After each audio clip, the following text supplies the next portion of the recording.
Pagi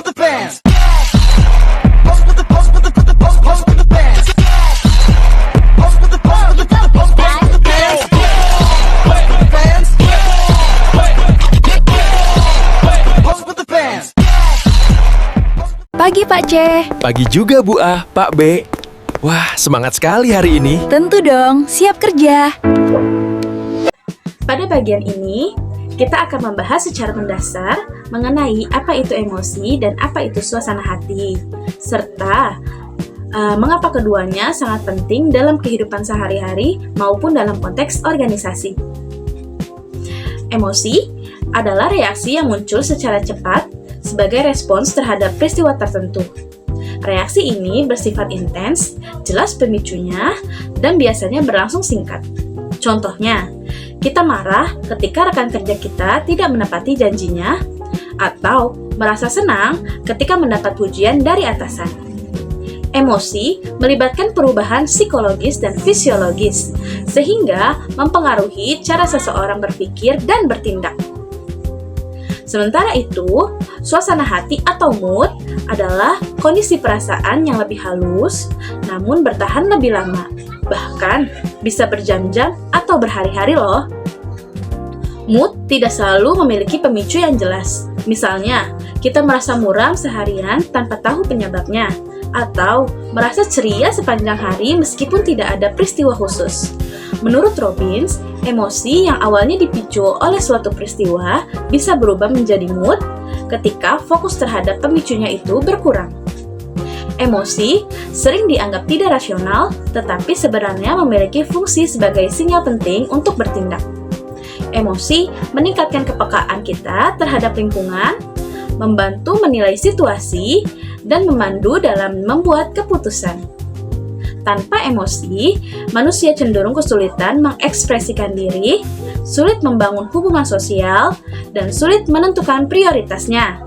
Emosi membantu kita bertahan hidup, baik secara individu maupun kelompok. Dengan memahami perbedaan antara emosi dan mood, serta fungsinya, kita bisa melihat bagaimana keduanya bukan hal yang harus ditekan, tetapi harus dipahami dan dikelola. Pemahaman ini menjadi dasar untuk membangun kecerdasan emosional yang lebih baik. Kemudian ada penentu emosi dan suasana hati. Diperkirakan ada 3 faktor utama yang berperan dalam pembentukan emosi dan suasana hati, yaitu faktor biologis, seperti hormon dan zat kimia otak. Kemudian ada faktor psikologis, termasuk kepribadian dan respon yang dipelajari. Lalu lingkungan seperti penyakit dan tekanan emosional. Lalu ada aspek atau sumber. Emosi yang diekspresikan seseorang timbul dari berbagai sumber. Ketika seseorang menampilkan emosinya, hal itu bisa muncul dari satu sumber ataupun beragam sumber. Sumber-sumber emosi tersebut yaitu, yang pertama ada kepribadian. Kepribadian akan menentukan reaksi yang ditampilkan seseorang terhadap kondisi yang dihadapi, sehingga tiap orang akan memberikan reaksi yang berbeda dari sebuah peristiwa yang dihadapi. Kemudian yang kedua ada waktu dan hari. Waktu akan mempengaruhi emosi dan suasana hati seseorang. Hasil sebuah riset menunjukkan bahwa seseorang akan mencapai puncak emosi positif pada pukul 10 pagi, kemudian akan stabil sampai dengan pukul 7 malam. Setelah itu, level emosi positif akan menurun hingga tengah malam. Setelah itu, bagi yang masih terjaga akan mengalami penurunan terus dan naik lagi pada saat matahari terbit. Untuk hari dalam satu minggu, akhir pekan yaitu Sabtu dan Minggu adalah hari di mana emosi positif seseorang akan meningkat dan menurun lagi pada Senin pagi. Kemudian yang ketiga, faktor stres. Kondisi stres yang dirasakan pegawai di tempat kerja dari pagi hingga sore cukup membuat emosi negatif, apalagi pekerjaan tersebut adalah jenis pekerjaan yang harus dikerjakan berbatas waktu atau adanya target tertentu. Meskipun pada orang-orang tertentu, mereka mampu menangani stres dan menganggap biasa kondisi yang dialaminya di tempat kerja, namun bagi sebagian orang akan menunjukkan emosi dan suasana hati yang negatif. Kemudian, yang keempat ada aktivitas sosial. Aktivitas sosial yang dilakukan orang biasanya akan menimbulkan emosi dan suasana positif. Kegiatan seperti rekreasi, berkumpul dengan keluarga, sanak famili, teman, atau kegiatan sosial lainnya cukup meningkatkan emosi positif seseorang. Interaksi sosial akan menimbulkan emosi dan suasana hati positif. Sebaliknya, ketika seseorang berada dalam suasana hati yang positif, ia cenderung untuk berinteraksi dengan orang lain. Emosi dan suasana hati merupakan dua komponen yang berbeda dalam konteks profesional. Emosi merupakan respon instan terhadap suatu kejadian tertentu, seperti contohnya perasaan sedih dan kecewa saat melakukan presentasi tapi tidak sesuai dengan ekspektasi dan harapan sebelumnya, dan juga perasaan bahagia yang muncul ketika kita berhasil mengerjakan proyek tertentu sesuai dengan waktu yang ditentukan. Sedangkan suasana hati hadir sebagai perasaan yang afektif, lebih halus dan bertahan lama. Suasana hati melatar belakangi perasaan yang mewarnai kegiatan aktivitas kita sepanjang hari di tempat kerja. Dua faktor ini merupakan komponen yang penting saat kita dalam dunia kerja. Seorang profesional yang dapat membedakan antara emosi dan suasana hati dapat membentuk strategi yang lebih efektif dan mencegah keputusan impulsif yang dapat disesali di kemudian hari. Unsur-unsur pengendalian diri di tempat kerja. Kendali diri di tempat kerja dipengaruhi oleh dinamika emosi, merupakan reaksi psikologis yang muncul secara spontan terhadap situasi tertentu. Di tempat kerja, perubahan emosi dapat dipengaruhi oleh tekanan pekerjaan, contohnya target, deadline, yaitu munculnya stres, cemas, lalu interaksi sosial, contohnya konflik terhadap rekan kerja, marah, frustasi gitu. Terus evaluasi dan umpan balik, itu pujian, senang, termotivasi, kritik, sedih atau khawatir gitu. Lalu bagaimana cara kita untuk mengendalikan emosi tersebut? Itu dengan peran kunci kecerdasan emosional atau emotional intelligence. Kecerdasan emosional adalah kemampuan memahami dan mengelola emosi kita serta emosi orang lain. Dengan meningkatkan kecerdasan emosional, karyawan dapat mengelola stres dan tekanan kerja, mengurangi konflik terhadap rekan kerja, meningkatkan profesional dalam situasi pekerjaan, dan menghadapi perubahan tantangan secara adaptif. Hubungan emosi dengan suasana hati. Emosi dapat mempengaruhi dan membentuk suasana hati. Contoh, dimarahi atasan, marah itu mood buruk sepanjang hari. Lalu suasana hati mempengaruhi cara seseorang merespon emosi baru. Itu mood baik, kritik saran lebih ringan, moodnya buruk, kritik memicu emosi negatif, serta yang berlebihan. Lalu, emosi bersifat sementara, sedangkan mood dapat berlangsung lebih lama, sehingga emosi yang intens bisa berkembang menjadi mood yang menetap. Apa bedanya emosi dengan suasana hati? Emosi adalah reaksi cepat dan instan terhadap suatu peristiwa atau situasi tertentu, misalnya marah karena dikritik atau senang saat dapat pujian. Kalau suasana hati atau mood adalah kondisi perasaan yang lebih lama dan cenderung bertahan tanpa pemicu yang jelas, seperti merasa senang sepanjang hari atau muram tanpa alasan tertentu. Dengan kata lain, emosi muncul tiba-tiba dan bersifat sementara, sedangkan mood muncul mempengaruhi sikap dan perilaku secara lebih konsisten dalam sepanjang waktu dan lebih panjang. Effective Event Theory yang disingkat AET adalah kerangka kerja yang menjelaskan bagaimana peristiwa spesifik di tempat kerja, misalnya deadline mendadak atau perselisihan dengan atasan, memicu reaksi emosional yang intens pada karyawan. Reaksi emosional inilah yang kemudian mempengaruhi perilaku dan sikap kerja jangka panjang.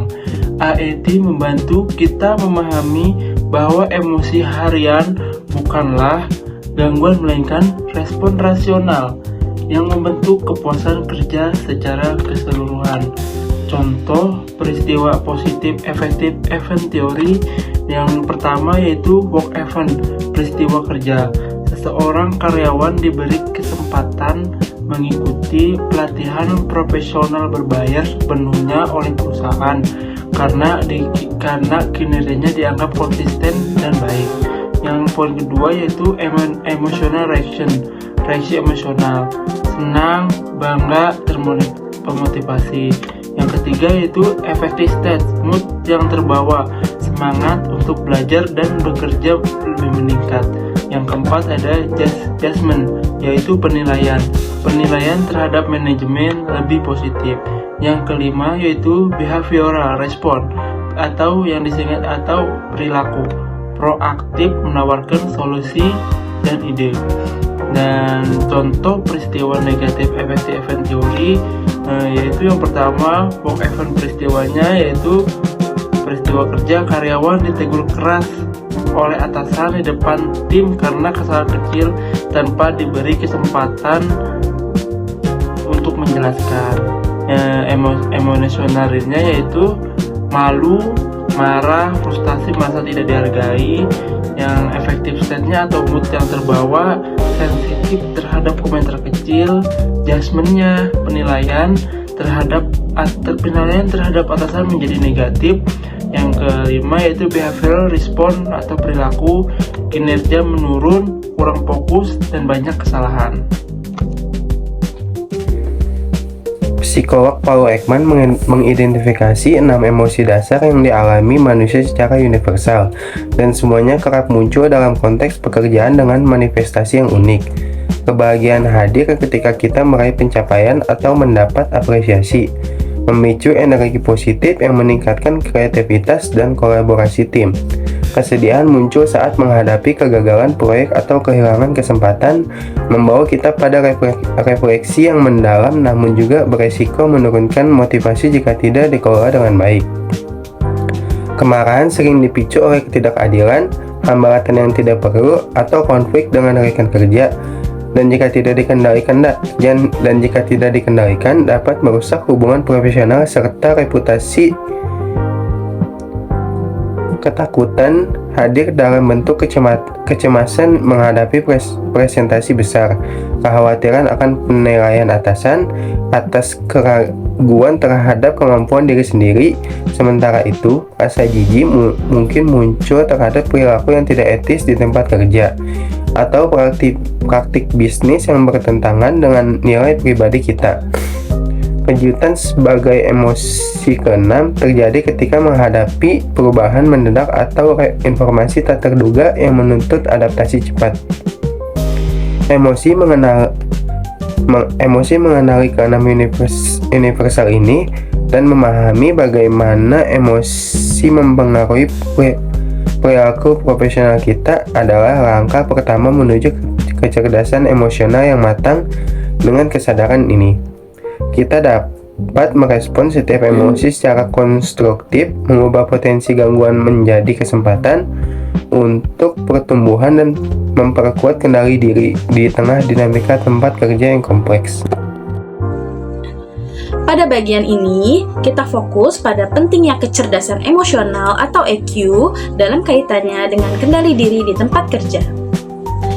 Kecerdasan emosional adalah kemampuan untuk mengenali emosi diri sendiri, memahami emosi orang lain, dan mengelola keduanya dengan baik.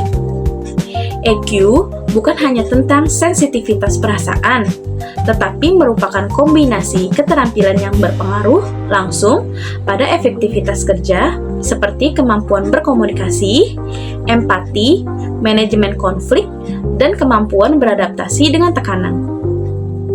Dalam berbagai penelitian, IQ terbukti hanya menyumbang sekitar 20% terhadap keberhasilan seseorang. Sisanya dipengaruhi oleh kecerdasan emosional dan keterampilan sosial lainnya. Artinya, kemampuan teknis mungkin membuat seseorang memenuhi syarat untuk suatu pekerjaan, tetapi EQ menentukan bagaimana seseorang berkembang, dipercaya, dan dipromosikan dalam organisasi.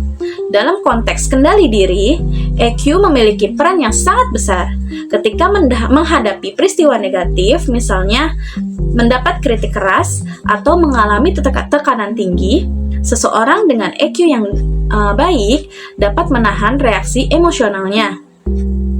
Ia mampu menenangkan diri, menilai situasi secara objektif, memberikan respon yang lebih profesional. Hal ini mencegah konflik yang tidak perlu dan menjaga hubungan kerja tetap sehat. Selain itu, EQ juga mempengaruhi penularan emosi di lingkungan kerja.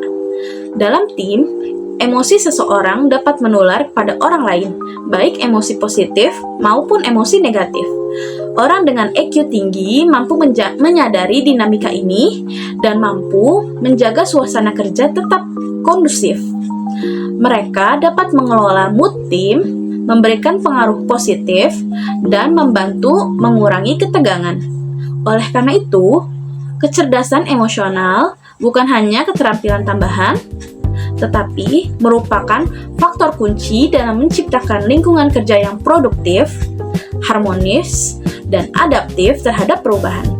EQ membantu setiap individu mengelola diri, membangun hubungan yang kuat, dan memberikan kontribusi terbaik dalam organisasi.